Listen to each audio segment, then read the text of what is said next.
देश की राजनीति में बिहार अभी केंद्र बिंदु बना हुआ है। वजह क्या है कि विशेष गहन मतदाता पुनरीक्षण, यानी कि विशेष गहन मतदाता पुनरीक्षण का काम चल रहा है, एसआईआर का काम चल रहा है। और इसकी घोषणा किसने की थी? तो चुनाव आयुक्त ने, इलेक्शन कमिश्नर ने। मुख्य चुनाव आयुक्त इस समय कौन है? ज्ञानेश कुमार। पहले हम ज्ञानेश कुमार के बारे में जान लेते हैं कि आखिर ज्ञानेश कुमार कौन है।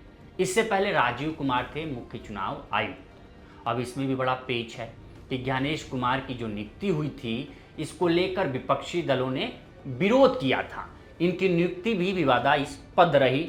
और अब जब बिहार में चुनाव हो रहे हैं तो इस बिहार के चुनाव में उनका जो आदेश है वो भी चर्चा का विषय बना हुआ है कि आखिर चुनाव आयोग ने ऐसा निर्णय क्यों लिया।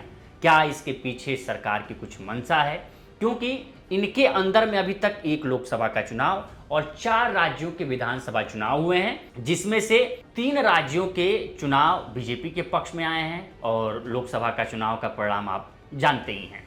जो बीजेपी के पक्ष में जो चुनाव आए वो कौन था? महाराष्ट्र का, जो बहुत विवादास्पद चुनाव रहा। उसमें कांग्रेस और विपक्ष के नेता ये लगातार आरोप लगाते रहे कि आखिर मतदाता सूची में 4-6 महीने के अंदर 40 लाख से ज़्यादा मतदाता कैसे बढ़ गए। अभी लोकसभा का चुनाव हुआ अभी 4 महीने पहले, और फिर 4 महीने बाद जब चुनाव हो रहा है तो कैसे इतने बढ़ गए। उसके बाद एक आरोप लगाया गया कि शाम 6 बजे के बाद 76 लाख मतदाताओं ने वोट डाला। इसकी सूची हमको उपलब्ध कराइए। चुनाव आयोग अभी तक इसकी सूची उपलब्ध नहीं करा पाया है, जिसको सुप्रीम कोर्ट में ले जाके दिखाया जा सके कि देखो कौन किस प्रकार के मतदाता हैं। ये आरोप लग रहे हैं चुनाव आयोग पर। और चुनाव आयोग की निष्पक्षता पर आरोप हमेशा से लगते रहे, ये पहली बार नहीं है। लेकिन अभी जो आरोप लग रहा है वो सीधे सुप्रीम कोर्ट तक पहुंच गया है। इसकी शुरुआत कहां से होती है, थोड़ा हम पीछे चल के समझ लेते हैं। इसकी शुरुआत 2023 से शुरू होती है। पहले जो चुनाव आयुक्त थे, मुख्य चुनाव आयुक्त यानी कि इलेक्शन कमिश्नर सीईसी, और जो चुनाव आयुक्त थे, 3 चुनाव आयुक्त होते थे, 2 चुनाव आयुक्त, उसको लेके, इस चीज़ को लेके पहले ये था कि पहले कैबिनेट जो था, गृह मंत्रालय और सरकार की जो कैबिनेट थी वो प्रपोजल भेजती थी, 3-4 नाम सेलेक्ट करती थी, वो समिति थी और समिति सेलेक्ट करके प्रपोजल कैबिनेट से पास होता था और 4 नामों को राष्ट्रपति के पास भेजा जाता था। तो राष्ट्रपति उसकी नियुक्ति करते थे कि ये होंगे मुख्य चुनाव आयुक्त। अब इसमें पेच ये फंसता था कि भाई ये तो सरकार ही कर रही है, सरकार अपने लोगों को बैठा देती है। इसमें निष्पक्षता नहीं थी। ये मामला सुप्रीम कोर्ट पहुंचा 2023 में। सुप्रीम कोर्ट ने भी माना कि हाँ ये निष्पक्ष नहीं है, क्योंकि जो लोग मुख्य चुनाव आयुक्त बनाए जा रहे हैं और चुनाव आयुक्त जो बनाए जा रहे हैं उसमें भूमिका सरकार की एक तरफा भूमिका है कि सरकार की कैबिनेट चुनती है, अपने लोगों को चुनती है, जिसको भेजती है राष्ट्रपति उसी को नियुक्त कर देते हैं। सुप्रीम कोर्ट ने एक समिति बनाई उसके निष्पक्षता के लिए।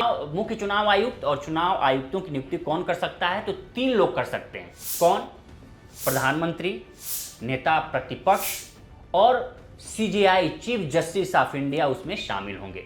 जब 2023 में जब ये कानून बना तो उसके बाद से ये कानून, सुप्रीम कोर्ट ने कहा कि ये कानून तब तक रहेगा जब तक कि कोई नया कानून संसद से पास नहीं हो जाता। अब कांग्रेस आरोप लगाती है कि बीजेपी इससे झल्ला गई और झल्ला के उसने तुरंत 2023 में चुनाव आयुक्तों के लिए नए नियम लाए। उस मुख्य चुनाव आयुक्त और चुनाव आयुक्त हैं उनकी नियुक्ति के लिए नया नियम आया 2023। उसमें यह किया गया कि सीजीआई को हटा दिया गया, बाहर कर दिया गया। यानी कि अब मुख्य चुनाव आयुक्त की नियुक्ति में चीफ जस्टिस ऑफ इंडिया की कोई भागीदारी नहीं होगी। भागीदारी किसकी होगी? प्रधानमंत्री, नेता विपक्ष और कैबिनेट का एक सदस्य जो हमेशा गृह मंत्री अमित शाह को नियुक्त करते हैं, प्रधानमंत्री मोदी।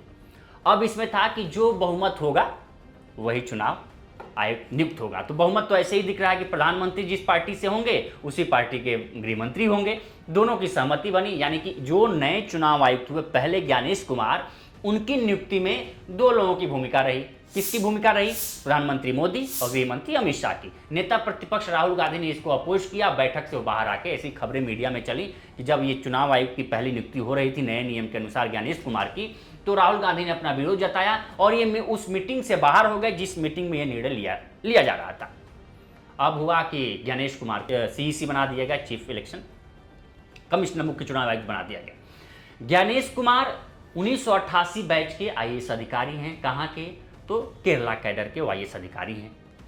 वो 2016 में केंद्र में गृह मंत्रालय के अंतर्गत आए और सेक्रेटरी थे। और जैसे ही 2019 में गृह मंत्री बनते हैं अमित शाह, तो एडिशनल सेक्रेटरी हो जाते हैं, अतिरिक्त सचिव बन जाते हैं गृह मंत्रालय में। अब सोचिए उनकी प्रमुखता इस बात से लगाई जा सकती है कि जब धारा 370 जम्मू कश्मीर से एबोलिश की जा रही थी, हटाई जा रही थी, तो उसमें जो प्रावधान थे, कहा जाता है कि गणेश कुमार की ही देखरेख में सब किया गया था। और संसद में जब गृह मंत्री आते थे तो उनके साथ गणेश कुमार उपस्थित रहते थे। आप सोचिए कि कितने महत्वपूर्ण व्यक्ति हैं गणेश कुमार, अमित शाह के कितने करीबी हैं। उसके बाद जब वो 2000 उसके बाद से उनके मंत्रालय में एक और मंत्रालय है जिसमें इनके सचिव बनाए गए। वो 2016 से लेके 2024 तक, जनवरी 2024 तक वो इस पद पे रहे, अमित शाह के साथ काम किया। उसके बाद जब वो रिटायर हुए तो उनको मुख्य चुनाव आयुक्त बनाया गया, यानी कि CEC, चीफ इलेक्शन कमिश्नर बनाया गया। वही गणेश कुमार जो अमित शाह, गृह मंत्री अमित शाह के साथ 4-5 साल काम कर चुके थे और बड़े बड़े फैसलों में उनकी सहभागिता होती थी, चाहे 370 हो या राम मंदिर ट्रस्ट में भूमिका हो उसकी बनाने में।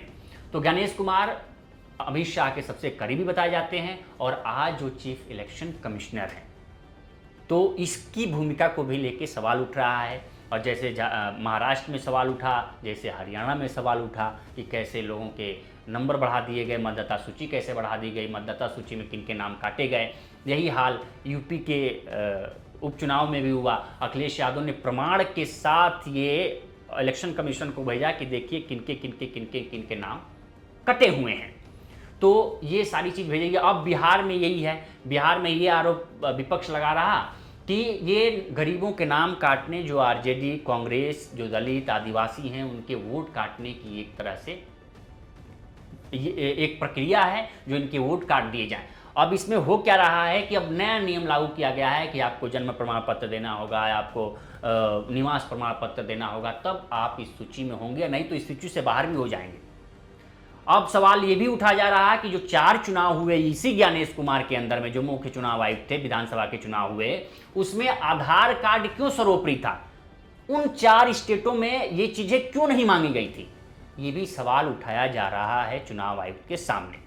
अब उससे चुनाव आयुक्त कोई जवाब नहीं दे रहा है, तो ये अलग बात है। इसी को लेके विपक्ष 9 जुलाई यानी कि कल धरना प्रदर्शन करने की तैयारी में है और चक्का जाम की तैयारी में है। आगे क्या होता है ये हम बताएंगे, लेकिन ये मामला सुप्रीम कोर्ट पहुंच गया है, जिसमें कपिल सिब्बल हैं, अभिषेक मनु सिंघवी हैं, ADR है और इसकी 10 जुलाई को सुनवाई होनी है। सुप्रीम कोर्ट इस पर क्या फैसला लेता है उसका अंतिम फैसला होगा। लेकिन हाँ, बिहार के लोग परेशान हैं इस नए नियम से और वो हताश भी हैं कि अगर हम इससे निकल जाएंगे तो कहीं ऐसा ना हो कि ये नागरिकता वाला प्रमाण बन जाए और हमको वो सूची से बाहर हो जाए जिसमें हम राशन वासन सरकार से लेते थे। इस पर आपकी क्या राय है हमें कमेंट कर सेक्शन में ज़रूर बताएं। बाकी देश दुनिया की तमाम खबरों के लिए बने रहें लोकमत हिंदी के साथ।